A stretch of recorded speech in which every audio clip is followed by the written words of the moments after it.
네, 국회에서는 오늘 이병기 국정원장 후보자 그리고 최양희 미래창조과학부 장관 후보자에 대한 인사청문회가 열리고 있습니다. 여야의 공방이 치열한 가운데 이병기 후보자 인사청문회 초반부터 파행을 겪기도 했는데요. 국회 취재기자 연결해서 시각 상황 알아보겠습니다. 김대근 기자. 네, 국회입니다. 예. 자, 이병기 국정원장 후보자 청문회. 앞서서 초반부터 파행을 겪었는데 지금은 속개됐습니까? 네, 이병기 후보자 인사청문회는 중단된 지 40여 분 만에 재개가 됐습니다.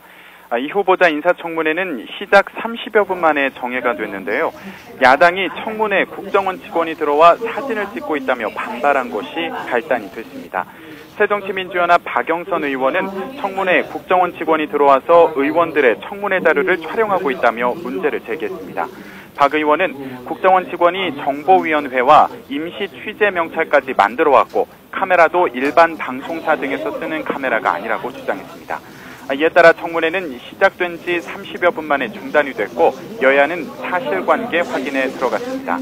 새정치연합 의원들은 확인 결과 국정원 직원은 물론 경찰청 관계자 등도 임시 취재 명찰을 발급받아 청문회에 들어왔다며 국회 운영위에서 이 문제를 논의해야 한다고 주장했습니다. 또 전문위원들과 당 추천 인사들이 참여하는 조사단을 구성해 국정원 직원이 촬영한 사진을 확인할 것 등을 요구했습니다. 이에 대해 새누리당은 절차적으로 문제가 없었다며 맞서는 등 청문회 재개 이후에도 여야는 공방을 이어갔습니다. 결국 여야는 양당에서 추천하는 인사들로 조사단을 구성해 국정원 직원의 청문회장 출입 문제를 논의하기로 하고 이병기 후보자 인사청문회를 이어가고 있습니다. 예, 오늘 청문회에 대해선 이병기 국정원장 후보자에 대해서 제기되고 있는 의혹은 크게 두 가지입니다. 지난 2002년 대선 당시 불법 정치자금 전달과 관련된 이른바 차떼기 사건에 연루됐다는 점이 최대 쟁점입니다. 당시 사건은 이회창 대선 캠프 등이 얽혀 있었고 이병기 후보자 벌금형을 받았습니다. 또 사돈 기업인 LIG에서 고액의 연봉을 받았던 사실도 문제가 되고 있습니다. 그러면 또 오늘 청문회에서는 또 다른 사람 미래창조과학부 장관 최양희 후보자에 대한 의혹도 있는데요. 먼저 한국전자통신연구원에서 병역 특례로 복무할 당시에 프랑스에 국비 유학을 간 사실이 논란이 되고 있습니다. 그리고 아파트 다운 계약서 논란이 있고 경기도 여주에 있는 전원주택 투기 의혹, 또 인근 농지를 전원으로 전용했다는 농지법 위반 의혹도 제기된 상태인데요. 취재기자 다시 한번 불러봅니다. 김대근 기자. 네, 국회입니다. 예, 이들 후보자들에 대한 각종 의혹은 지금 어떻게 제기되고 있습니까? 네, 우선 새정치민주연합은 청문회 후보자 8명 가운데 2명 이상을 낙마시킨다는 방침입니다. 특히 이병기 후보자를 우선적인 낙마 대상으로 보고 있는 만큼 오늘 인사청문회에서 강력한 공세를 펴고 있습니다. 앞서 전해드린 것처럼 이 후보자가 지난 2002년 대선 당시 불법 정치자금 전달에 연루된 것을 집중 공략하고 있는데요. 이 후보자는 한때 정치자금 전달 사건에 관여한 것을 가슴 깊이 후회하고 있다며 국민께 항상 송구스러운 마음으로 살아가고 있다고 모두 발언에서 말했습니다. 이 후보자는 또 지난날의 허물을 반면교사로 삼아 머릿속에서 정치 관여라는 말은 온전히 지워버릴 것이라고 강조했습니다. 하지만 지난 1997년 대선 당시 안기부의 이른바 북풍 사건에는 전혀 관여하지 않았다고 밝혔습니다.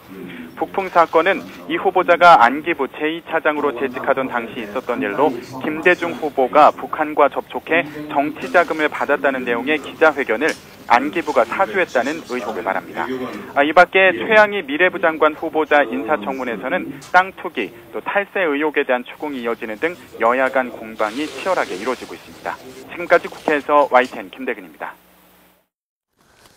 네, 이번 주는 그야말로 인사청문회 주간이라고 할 수 있습니다. 인사청문회 오늘부터 10일까지 나흘 동안 8명을 대상으로 이어집니다. 오늘 이병기, 최양희 두 후보자를 시작으로 내일은 최경환 경제부총리 겸 기획재정부, 정종섭 안전행정부, 이기권 고용노동부, 김희정 여성가족부 장관 후보자의 인사청문회가 예정되어 있습니다. 자, 그리고 모레 수요일에는 김명수 사회부총리 겸 교육부 장관 후보자의 청문회가 실시되고요. 마지막 10일에는 정성근 문화체육관광부 장관 후보자의 인사청문회가 예정돼 있습니다. 야당은 최소 2명은 낙마시키겠다며 으름장을 놨고 반면에 여당은 전원 사수한다는 목표입니다. 인사청문회 일정 가운데 가장 관심을 모으는 것은 바로 모레 김명수 교육부 장관 후보자 인사청문회입니다. 김명수 후보자의 경우 논란의 여지는 있습니다만 크게 보면 논문 표절과 연구비 가로채기, 또 사교육업체 주식을 3만 주 가졌던 것 등을 들 수 있습니다. 이런 김 후보자에 대해서 국민들은 어떻게 판단하고 있을까요? 오늘 발표된 동아일보와 리서치 여론조사 결과인데요. 김명수 교육부 장관 후보자가 장관직을 수행하기에 적합한지 묻는 질문에 부적합하다는 의견이 무려 71.4%로 압도적으로 나타나고 있습니다. 김 후보자를 포함한 박근혜 정부 2기 내각에 대한 국민들의 평가도 냉랭한 편입니다. 보시는 것처럼 긍정적인 평가는 30.5%인 반면에 30.5%인 반면에 매우 미흡하거나 다소 미흡하다, 조금 부정적인 평가는 65.6%로 과반을 넘습니다. 새누리당이나 대통령으로서는 상당히 부담스러운 청문회가 될 것으로 보입니다. 청문회 결과가 730 재보선에도 영향을 미칠 수 있는 만큼 여야 모두 물러설 수 없는 운명의 청문회 주간이 될 것 같습니다.